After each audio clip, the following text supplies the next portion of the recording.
Hey, welcome back to Roto Moto. My name is Donnie, and this is going to be a speed run video for Indy 2. The handicaps came out super late, or at least much later than I am used to or prefer, and I'm going to try to get it out to you as fast as humanly possible. For Tuesday's Indianapolis race, I have 5 riders that I want you to look at when making your picks, tips for picking FFL, a look at my early team before qualifying, as well as injury reports and the race day schedule. But first, we review Indy 1 as quickly as we possibly can. 14,769 players set their lineups for round 4, down slightly from Houston 3. Of those, 7,672 are entered into the championship league. The perfect team consisted of 2 52s and a 46 in the 250 class, in total 314.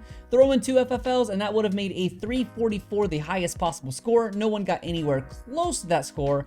FFLs were very tricky in this round, with Nichols and Tomac both scoring their first of the season. I wonder how many people are picking both FFLs or just one. If you're picking FFLs, let me know down below if you tend to pick them both at the same time or just one to play it safe. The median championship score is 220, meaning if you score 221 or more, you did better than half of the paying players. All-Stars saw an uptick for some reason this week, even though the fields are thinning. 2.74 All-Stars per team, up from 2.67 last race. 27 of the 30 eligible riders that make the main events took home double points, a season high. Carnow, Muskin, and Chiz were the only 3 to miss, and they all had pretty significant pick trends. I would have had 2 of those if I was able to pick Marv, but instead I only had Carnow. 60% worth of pick trends scored 0 points, meaning about 3 out of every 5 teams had someone miss the main. No major upsets, however. Albright missing the night show with an injury was the only really notable one. Benny Wap takes the season lead in the Roto Moto League. Might have to make a new rule that if you don't have a display picture, you don't get on the video. I'll skip right over. We'll go to second place. And Charlie 471 with a monster race. 302 as he nailed the 250s with a perfect lineup. My team for Indy 1 looked like this. I was actually in attendance for this race, so I was doing my best to get all of the qualifying times and cheat sheets made, and I didn't have my usual resources. When TJ Albright was confirmed out, I quickly swapped him for Logan Carnow, which I thought was a great pick, but his rear shock broke before the main event started and he was forced to DNF, as it would have been an extremely unsafe ride for him to be on the track like that. Barsha was down early and fought back up into the top 10 before going down again, and is the biggest disappointment of my team, if I'm being honest. Add a few more to the injury report. Max Volan dislocated his hip right in front of our seats in qualifying and has no timetable for return. Sexton isn't officially rolled out for the race at this time of recording, but is highly doubtful for Tuesday, as I believe they're aiming for Saturday or maybe just holding out for Orlando. Also, no update from the Albright camp, but his Twitter was just vague enough that I expect him to miss at least another round, maybe this season. Forkner also hasn't commented on, other than the fact that his collarbone has been plated and the team is planning his return safely. Dean Wilson missed Saturday's race with a toe injury and will probably sit out Tuesday, but has not confirmed anything as of yet. Before we kick off the Indy 2 picks, I just want to talk briefly about our sponsor. It's me. Not trying to sell you merch or Patreon today. Just want to ask you guys to please subscribe to the channel if you haven't already. My goal for 2021 was to hit YouTube partnership by the end of the year. The biggest obstacle was getting people to spend 4,000 hours watching Roto Moto, and it seemed unlikely when the year started, but with your help, we absolutely crushed that number, and it's not even the end of January yet. And now I just need to hit 1,000 subscribers to unlock that YouTube partnership. This opens up things like monetization, meaning those ads that you guys already see when you watch videos on YouTube, some of that will then go to me instead of directly into YouTube's pockets. Partnership also shows YouTube that I am serious about the channel, so they are more likely to put it in front of more eyes and will help grow that way as well, which could lead to a bigger and better opportunities down the road. Thanks in advance for supporting the channel any way that you see fit. All right, Indy 2, the first of 5 riders I want you to look at is your 250 All-Star. Christian Craig suddenly finds himself down 8 points in the championship and needs to ride smart to make up the difference. He, Nichols, and Jet are in a league of their own up front of this class, and no one else really has a shot breaking the podium unless they falter. Nichols is the favorite to safely podium every race, but that 0 handicap leaves little to the imagination. But Craig's 2 is a nice sweet spot. Jed is also 2, but he crashed or went off track 3 times in the night show, not to mention multiple practice crashes, and that is not who I want as an all-star in any given week. The second rider I want you to look at is someone I can't even pick. Logan Carnow had the worst luck Saturday in Indy when his shock broke and he was left with no rebound dampening for the main event. He qualified 14th, transferred straight through the heat, and even whole shot of the heat just another race ago. He's going to be the highest score of anyone under 10 handicap, and it's a damn shame that I cannot have him.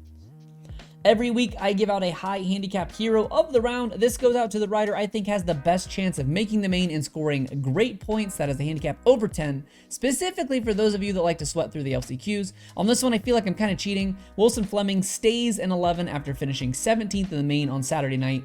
He has 2 mains this year, and both of them came straight out of the heat. If he gets a start, he has the speed, and with the field thinning more and more, that should get easier with each round coming. The 450 All-Star for the second week in a row is Justin Barcia. I really hate doing the same guy back-to-back, but with Barcia having such a low pick trend, I'm recommending him here again. His 3 becomes a 5 for Tuesday's Indy round, and he absolutely has the speed of top 6.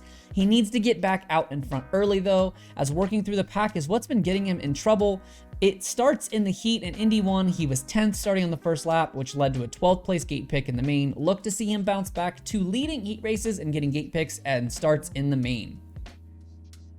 The guy this week I want you to stay away from is Joey Savacci. An 8th place finish looks amazing on paper, but he was literally jumped the gate perfect, got the best start of his life. Wilson and Sexton are out. Barcia, Mookie, Marvin, AP on the ground and in the back early. As good as his ride was, this could have easily been another quiet 14th if everything didn't go his way. I mean, I get it, that's racing. People go down, but I wouldn't bet on that lightning striking twice in a 4-day period. The FFL, or first to the finish line, is an optional wager where you attempt to guess the rider in each main that reaches the finish line and is the first to start the opening lap. If your selected rider in each class is successful, you will earn 15 extra points for that week's score, but if you guess wrong, you subtract 7. The 250 FFLs are again wide open. We thought this was going to be the Christian Craig show, but through 4 rounds, we have 4 FFLs and 3 of them are still in it. I still think Christian is the strongest option here. He notoriously gets great starts on any bike. He's always been that guy, and this is the longest start of the season so far. I expect to see those star bikes pull it out easily. In the 450s, Eli Tomac gets his first FFL of the season, another class with 4 guys and 4 races with 1 guy hurt. I don't really think there's a good option here. I would really just advise you to not pick an FFL for the 450 class. I think the best pick is actually someone that doesn't even have one yet. Ken Roczen has the 3rd best start this season and has been in the top 5 3 of 4 rounds to start the race, and he obviously led the season last year before SLC. Honorable nod to AC, who I expect to get more than a few this season as he has the best average start in the field. My early team is kind of thrown together this week. Normally I do a podcast for Patreon breaking down each rider, but with this short turnaround for this race, I'm doing the video first, so I haven't been able to really break down every guy on the gate. But give me Christian Craig for my 250 All-Star. Kevin Moranz is my second guy. He has a 7 handicap and was literally dead last coming across the first lap and still managed 15th for double points. He finished 9th just 10 days ago, and if he can do that again, that would be a cool 46 points. I have Jeremy Hand penciled in currently. He has great racecraft, but hasn't been able to put together a good start this year. I'm really hoping he figures one out here. I need to start making up points, and I think this could be one that has a lot of upside. And Wilson Fleming will round out my 250 team as the Triple H.